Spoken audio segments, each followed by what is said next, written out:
ఓం శుక్లాంబరధరం విష్ణుం శశివర్ణం చతుర్భుజం ప్రసన్నవదనం ధ్యాయేత్ సర్వవిఘ్నోపశాంతయే.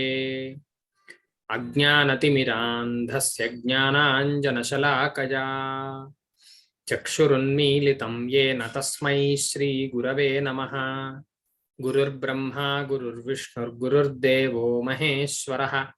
గురుః సాక్షాత్ పరం బ్రహ్మ తస్మై శ్రీ గురవే నమః. శ్రీ గురుభ్యో నమః. హరి ఓం. అందరికీ నమస్కారం అండి. మనం వైశేషిక సూత్రాల్లో 17వ సూత్రం కర్మ లక్షణాన్ని చెప్పే సూత్రం నుంచి ఇవాళ పాఠాన్ని మొదలు పెట్టుకుందాము. కర్మ లక్షణం వచ్చేసి ఏకద్రవ్యమగుణం సంయోగ విభాగే శ్వనపేక్ష కారణం ఇది కర్మ లక్షణం అని అన్నారు. ఏకద్రవ్యం అగుణం సంయోగ విభాగేషు అనపేక్ష కారణం ఇది కర్మ లక్షణం అని మొత్తం 6 పదాలు మనకి ఈ సూత్రంలో కనిపిస్తున్నాయండి. 6 పదాలు. ఒక్కొక్క దానికి మనం అర్థం తెలుసుకుందాం. ఏకద్రవ్యం, ఏకద్రవ్యం అంటే ఒకే ద్రవ్యమునందు ఉండేది అని అర్థం. ఎందుకు ఇలా చెప్పాల్సి వస్తుంది అంటే ద్రవ్య గుణ కర్మల మూడింటికి కూడా ద్రవ్యమే సమవాయి కారణం అని ఇకపైన చెప్పబోతున్నారు.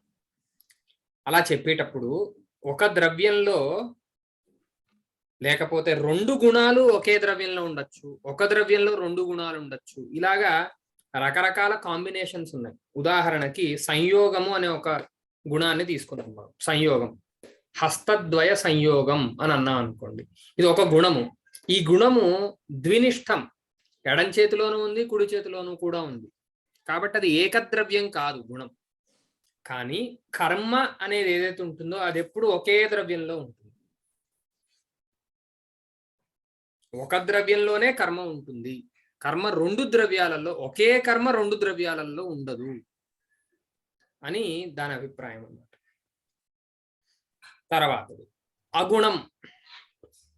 అగుణం అంటే గుణము లేనిది, గుణము కలగనిది. ఇంకోసారి చెప్పండి సార్. అయ్యా అగుణం అది క్లియర్ గా లేదు, ఇంకోసారి చెప్పండి. కర్మ ఏకద్రవ్యమా? ఏకద్రవ్యం అంటే ఒకే ద్రవ్యము ఆధారంగా కలిగినది.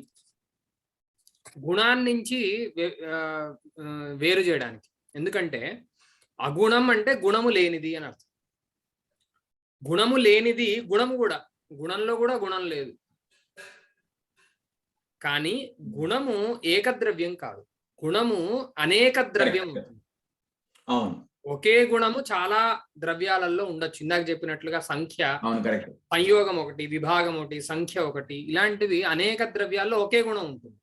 కానీ ఒకే కర్మ అనేక ద్రవ్యాలలో ఉండదు అని దాని నుంచి వేరు చేస్తున్నారు అనమాట. ఏకద్రవ్యం అగుణం, గుణము లేనిది. సంయోగ విభాగేషు అనపేక్ష కారణం అంటే వేరొక పదార్థముని అపేక్షించకుండానే సంయోగ విభాగాల గురించి కారణమయ్యేది. ఈ విషయంలో మనం గుణ లక్షణంలో చాలా విస్తృతంగా చెప్పుకున్నాం.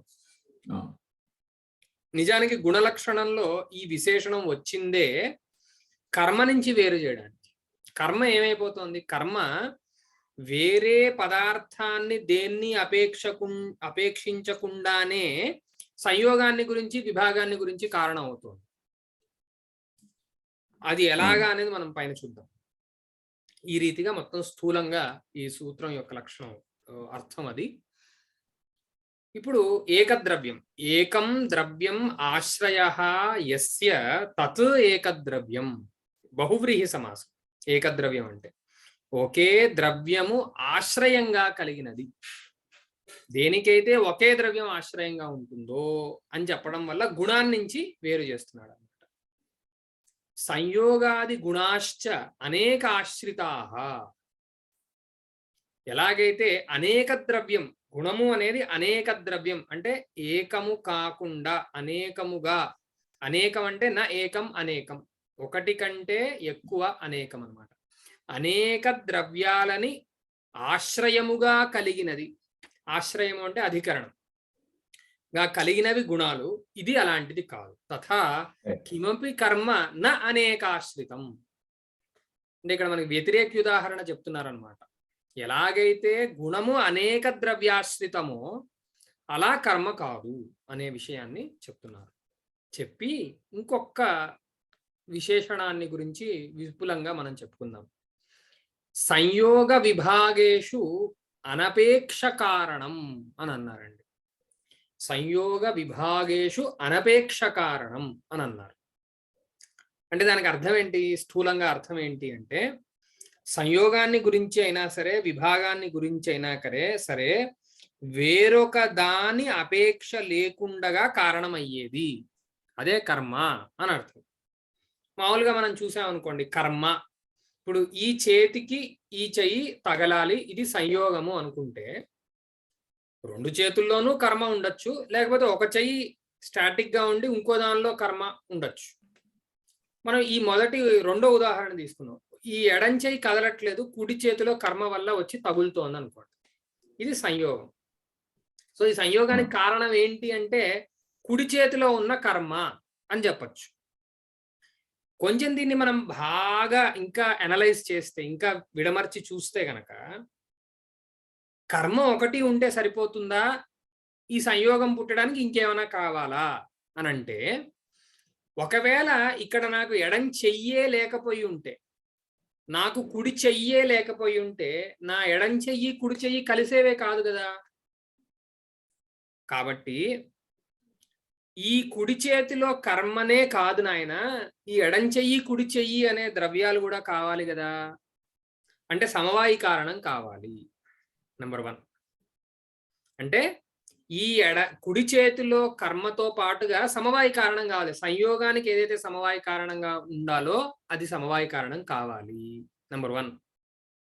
నెంబర్ 2, పూర్వ సంయోగ నాశము. పూర్వ సంయోగ నాశం అంటే ఏంటి?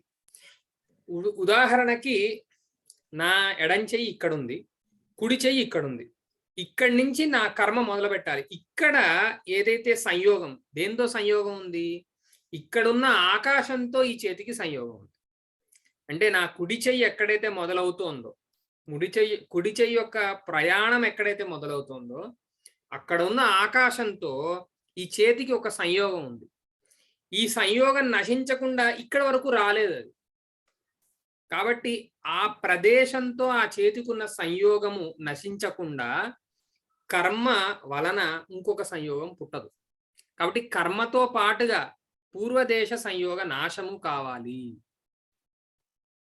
దాని తర్వాతే సంయోగం పుడుతుంది కదా. కానీ లక్షణంలో ఎలా చెప్పేశారండి? ఏమని చెప్పారు లక్షణంలో? సంయోగ విభాగేషు అనపేక్ష కారణం అన్నారు. వేరొక పదార్థాన్ని అపేక్షించకుండా సంయోగాన్ని గురించి విభాగాన్ని గురించి కారణమయ్యేది కర్మ అన్నారు కదా. ఇది ఎలా సరిపోతుంది అని అంటే, ఈ పరిష్కారాలు చేయడంలో తర్కశాస్త్రం దిట్ట అనమాట. తర్కశాస్త్రం నుంచే మిగతా శాస్త్రాలు నేర్చుకున్నాయి పరిష్కారాన్ని చేయడం. ఏమని చెప్తోంది? స్వోత్పత్త్యనంతరోత్పత్తిక భావభూత అనపేక్షం ఇత్యర్థ. అనపేక్షం అనే దానికి కొన్ని విశేషణాలు వేశారు. ఏంటిట?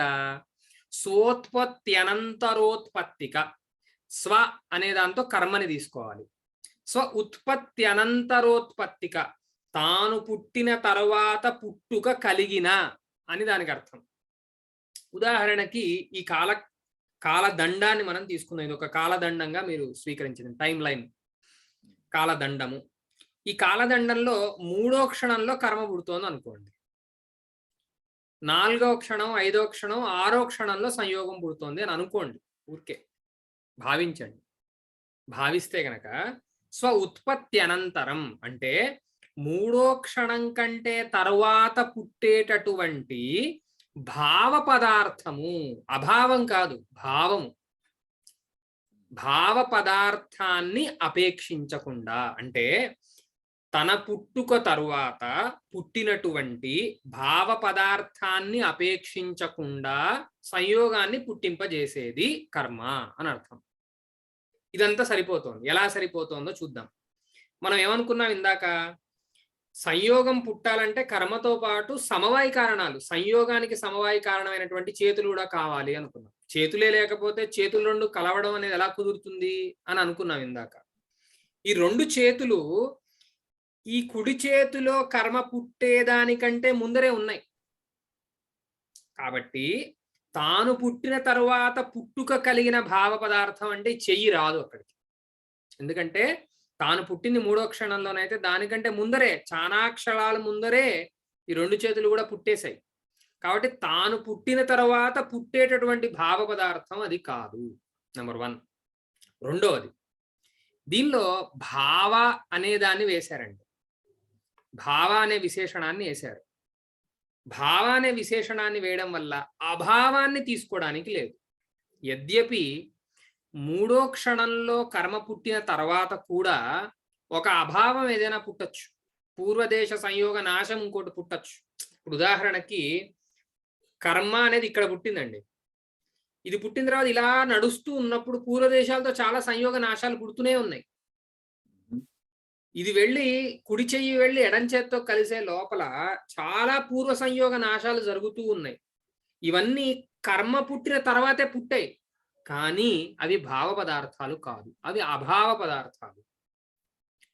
కాబట్టి ఏదైతే పుట్టిన తరువాత వేరే ఏ భావ పదార్థాన్ని అపేక్షించకుండా సంయోగాన్ని గురించి విభాగాన్ని గురించి కారణం అవుతుందో అది కర్మ అని చెప్పబడింది. కాబట్టి ఇప్పుడు పూర్వదేశ సంయోగ నాశంతో కానీ సమవాయ కారణంలో కానీ దోషము లేదు, అతివ్యాప్తి లేదు ఈ లక్షణానికి అని చెప్తున్నారు. ఏమంటే ఈ విషయం అర్థమైందా? ఏమైనా కొంచెం డౌట్స్ ఏమైనా ఉన్నాయా?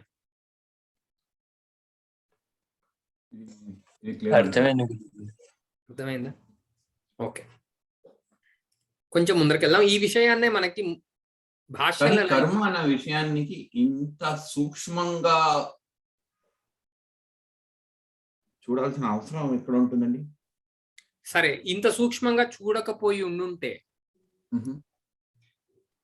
ఈ సూత్రము అసంబద్ధం అయిపోయేది, అసత్యం అయిపోయేది.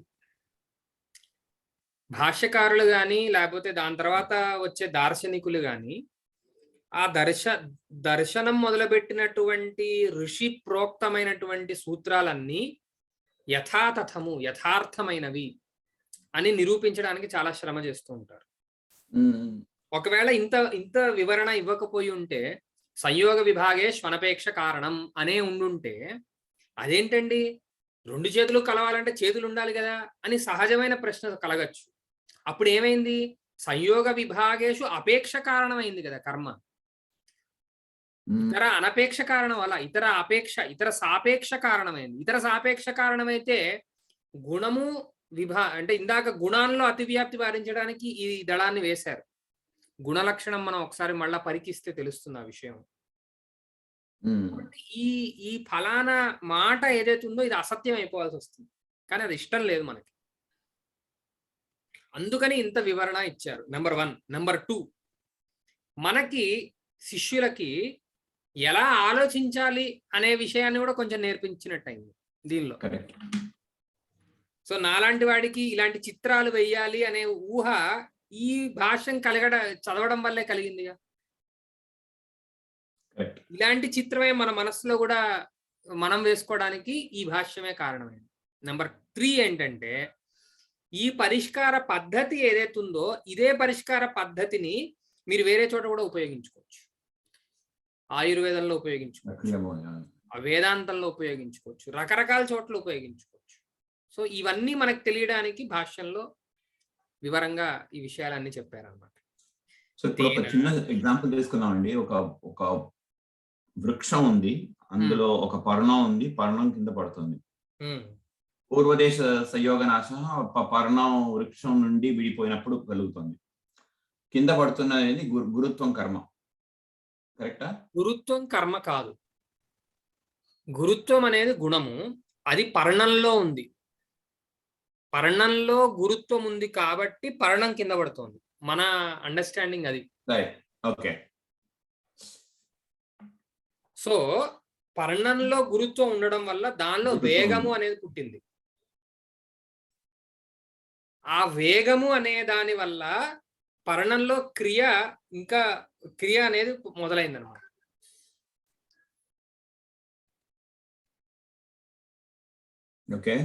ఓకే, ఈ క్రియ వల్ల తర్వాత ఆ పర్ణం వెళ్ళి భూమి మీద అంటుకుంటోంది, భూమి మీద పడుతోంది.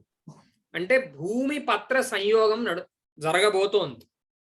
ఆ జరగబోయే భూమి పత్ర సంయోగానికి వేగము వలన పత్రంలో పుట్టిన క్రియ కారణం అవుతుంది. ఈ క్రియ వేరే ఏ భావ పదార్థాన్ని అపేక్షించకుండా, తను పుట్టిన తరువాత వేరే భావ పదార్థాన్ని దేన్ని అపేక్షించకుండా కారణం. ఒక పాయింట్ మళ్ళీ చెప్పండి సార్. భావ పదార్థం అంటే ఇక్కడ ఏముంటుంది? భావ పదార్థము అంటే ఇప్పుడు మొత్తం పదార్థాలు 2 రకాలండి, భావము అభావము. అవును. సో ఇప్పుడు ఉదాహరణకి పత్రము సెకండ్ నెంబర్ 1 అంటే ఫస్ట్ క్షణం, మొదటి క్షణంలో పత్రం ఇంకా వృక్షము యొక్క విభాగం మొదలైంది అని అనుకో. సరే, ఓకే, మొదలైన తర్వాత వేగం పుట్టింది, దానిలో వేగం వచ్చింది, స్పీడ్. ఆ వేగం వల్ల కర్మ అనేది మొదలైంది దానిలో.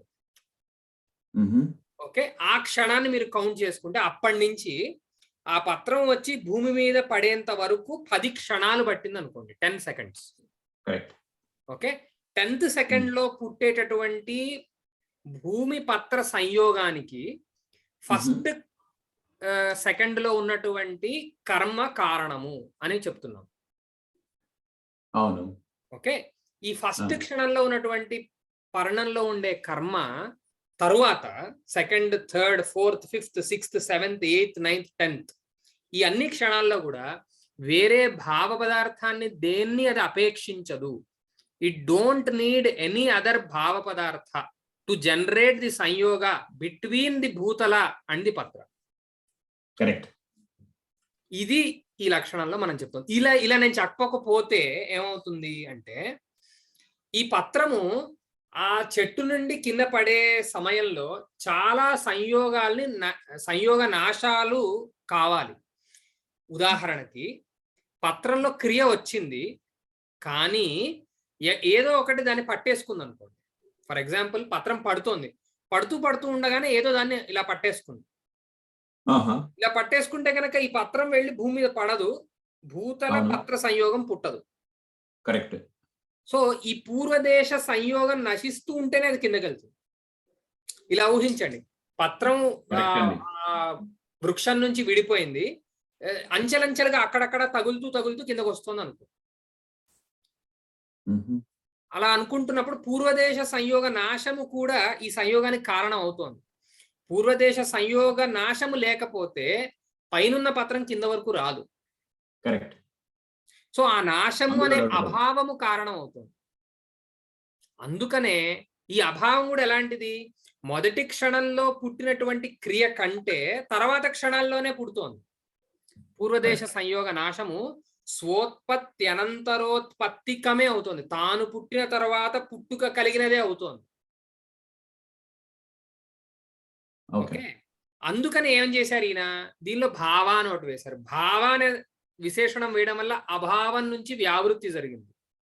సో తాను పుట్టిన తర్వాత పుట్టుక కలిగిన వేరొక భావ పదార్థము అక్కర్లేదు అని చెప్పడం అయింది. ఇంకోటి, దీనిలో తాను పుట్టిన తర్వాత పుట్టుక కలిగిన స్వోత్పత్తి అనంతరోత్పత్తిక అనేది లేదనుకోండి. లేకపోతే ఏమవుతుంది అంటే, తాను కాకుండా వేరొక భావ పదార్థము సంయోగము యొక్క పుట్టుకలో కారణము కాదు అని వస్తుందండి.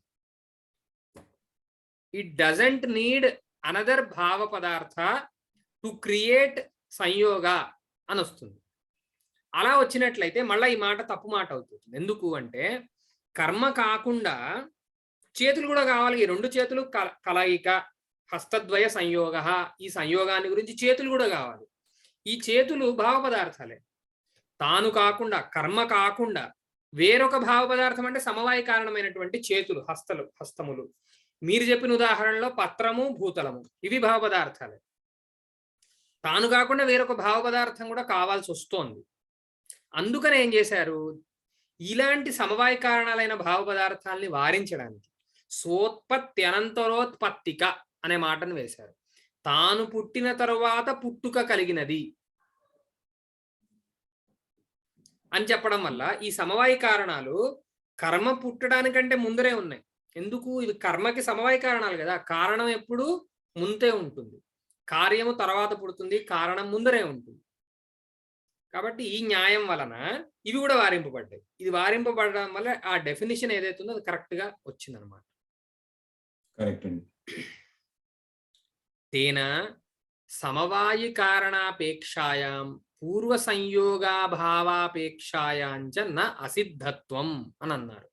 అసిద్ధ అంటే ఫుల్ఫిల్డ్ అనేది కాదు, ఫుల్ఫిల్మెంట్. సిద్ధత్వం అంటే ఫుల్ఫిల్మెంట్, అసిద్ధత్వం అంటే నాట్ ఫుల్ఫిల్డ్ అని.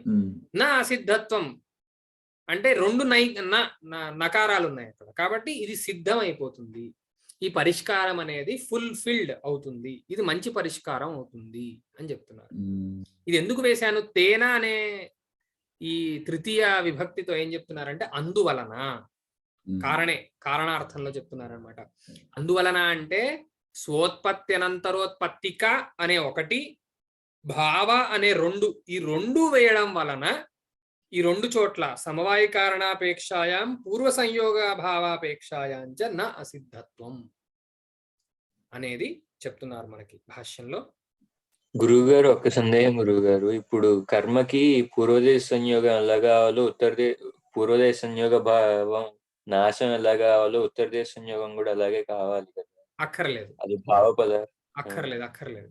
మనం మాట్లాడుతున్న ఎంటిటీ అంటే ఏదైతే మనం క్రియేట్ చేయబోతున్నామో, ఏదైతే పుడుతుందని చెప్పబోతున్నామో అదే సంయోగం కదా. ఈ సంయోగం కోసం ఇంకో ఉత్తరదేశ సంయోగం అక్కర్లా. ద్రవ్యము పుట్టడానికి కోసం ఉత్తరదేశ సంయోగం కావాలి, సంయోగం పుట్టడం కోసం ఇంకో సంయోగం అక్కర్లా.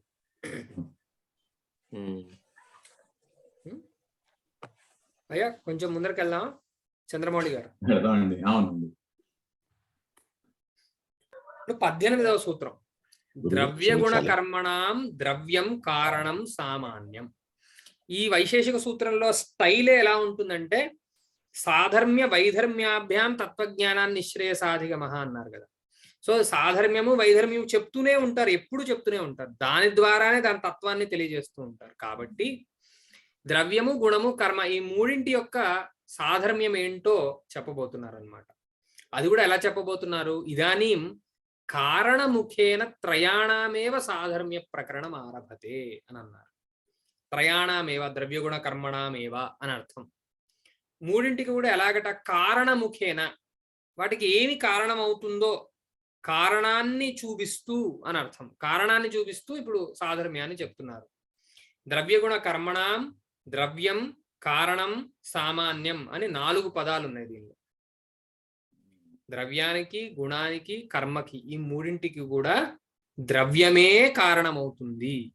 ద్రవ్యము కారణం అవడమే ఈ మూడింటికి సాధర్మ్యము అని దాని అర్థం.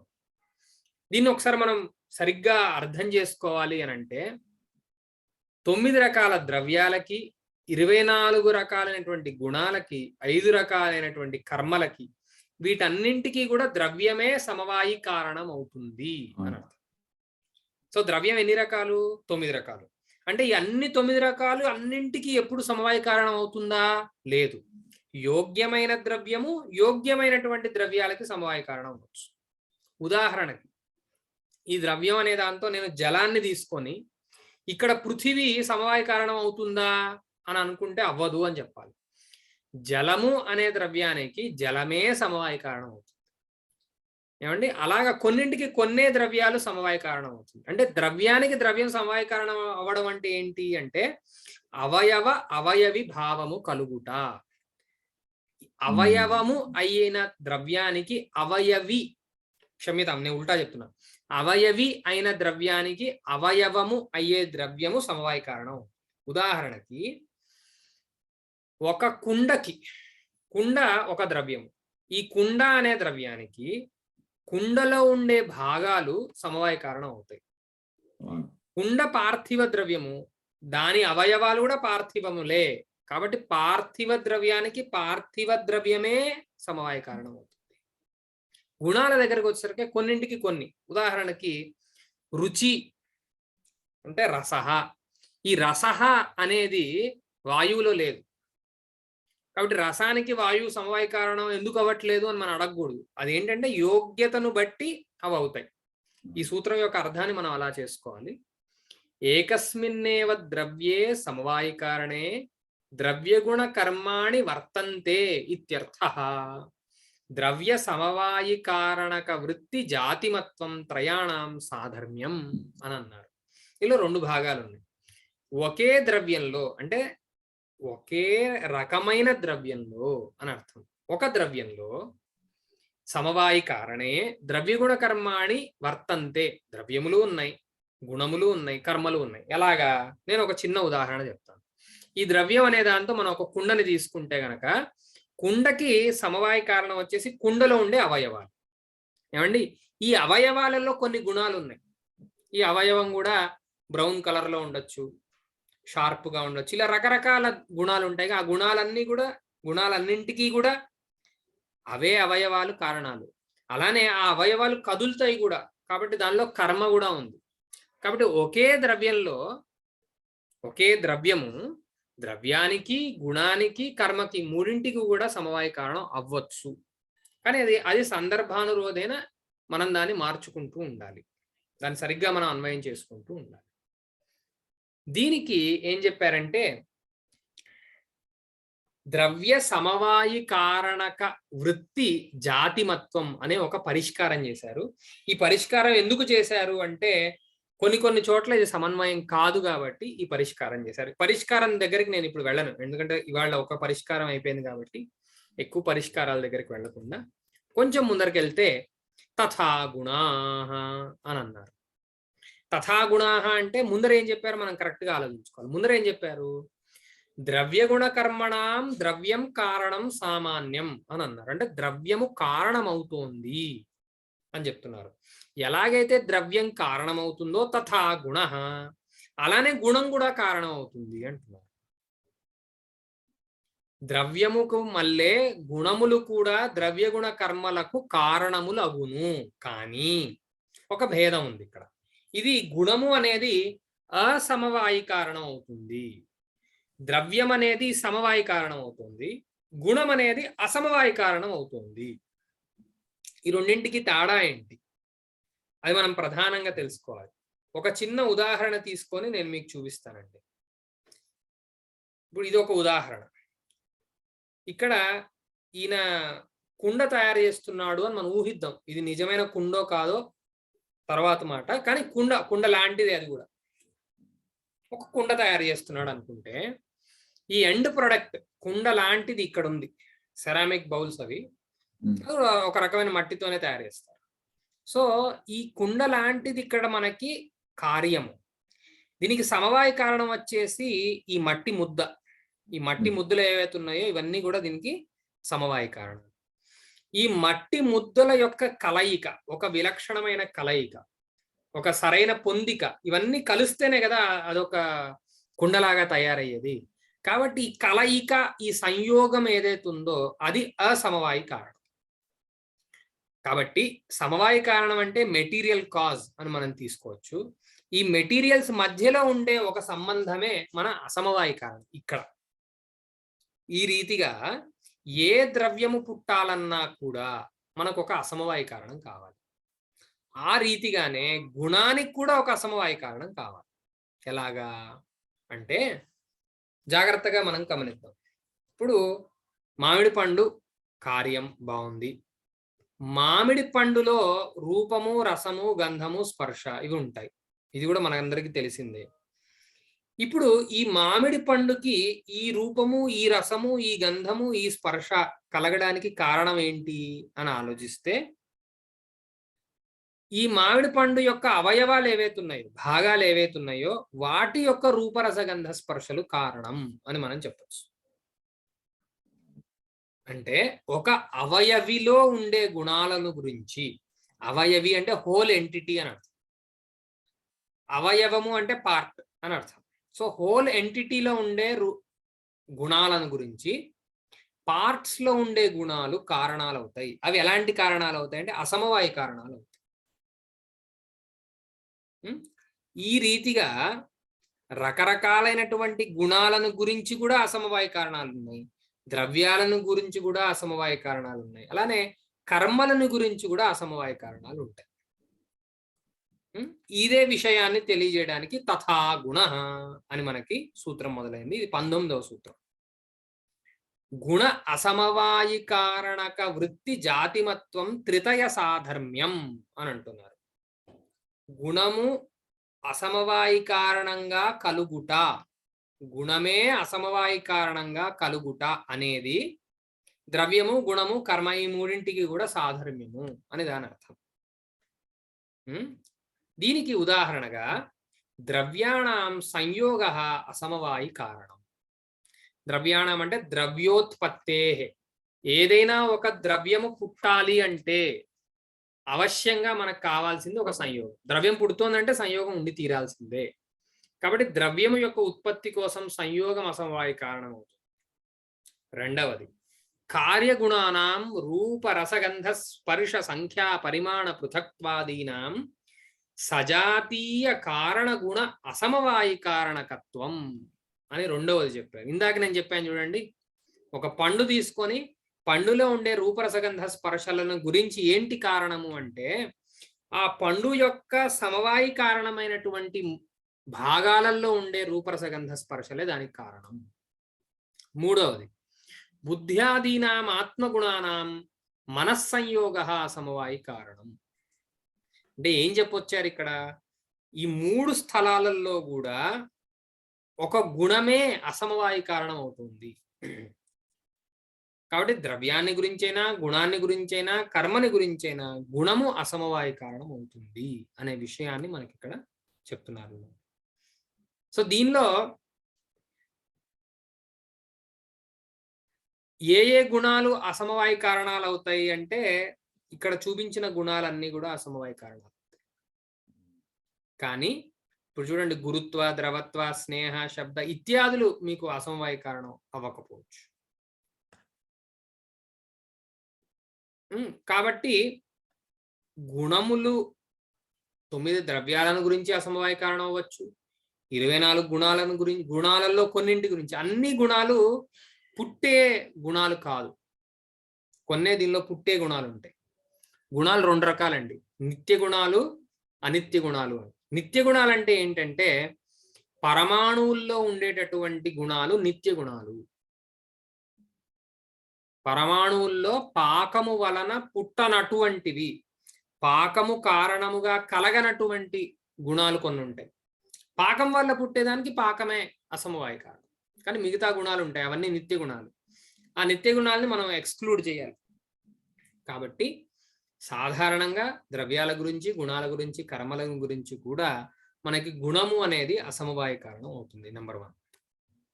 నెంబర్ 2, మనం ద్రవ్యాన్ని సాధారణంగా తీసుకుంటే ఏ కార్యమైనటువంటి ద్రవ్యాన్ని గురించైనా కూడా సంయోగమే అసమవాయి కారణం. ఇప్పుడు ఈ కింద చెప్పిన ద్రవ్యాలేమో పార్ట్స్, ఇక్కడ పెట్టిన ద్రవ్యాలనేమేమో హోల్ అని తీసుకోండి. ఇవి అవయవి, ఇవి అవయవ. అవయవి ద్రవ్యాలను గురించి అవయవ ద్రవ్యము సమవాయి కారణం, అవయవాలలో ఉండే సంయోగం వచ్చేసి అసమవాయి కారణం. దానికి ఉదాహరణ ఇది.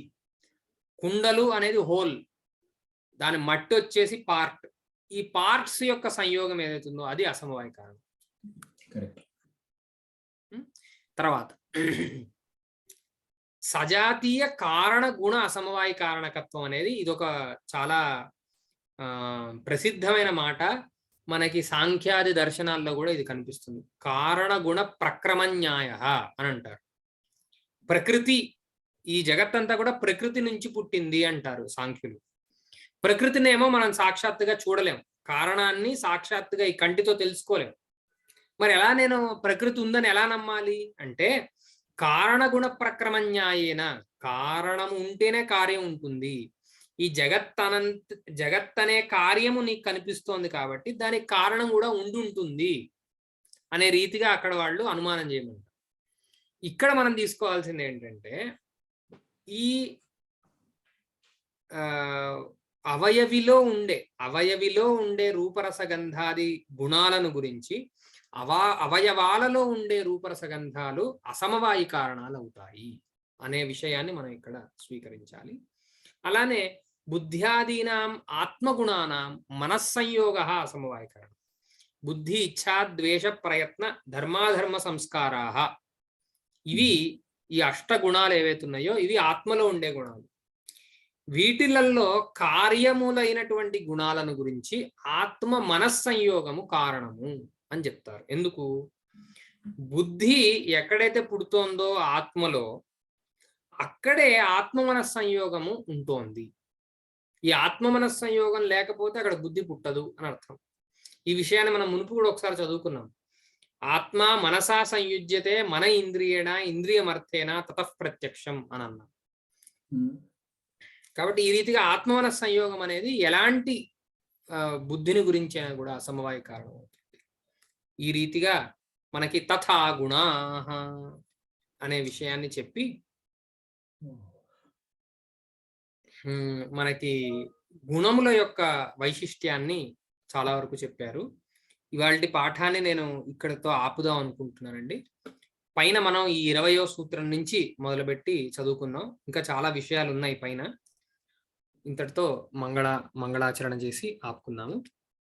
ఓం గురుర్బ్రహ్మా గురుర్విష్ణుర్ గురుర్దేవో మహేశ్వరః గురుః సాక్షాత్ పరం బ్రహ్మ తస్మై శ్రీ గురవే నమః. హరి ఓం. గురుగారండి, అయ్యా, ఫస్ట్ 20 సూత్రాలు ఒక ఆడియో పెడతారా? ఆడియో ఇది కాస్త ప్రాక్టీస్ అవుతాయి కానీ మేరలో ఉండదండి. తప్పకుండా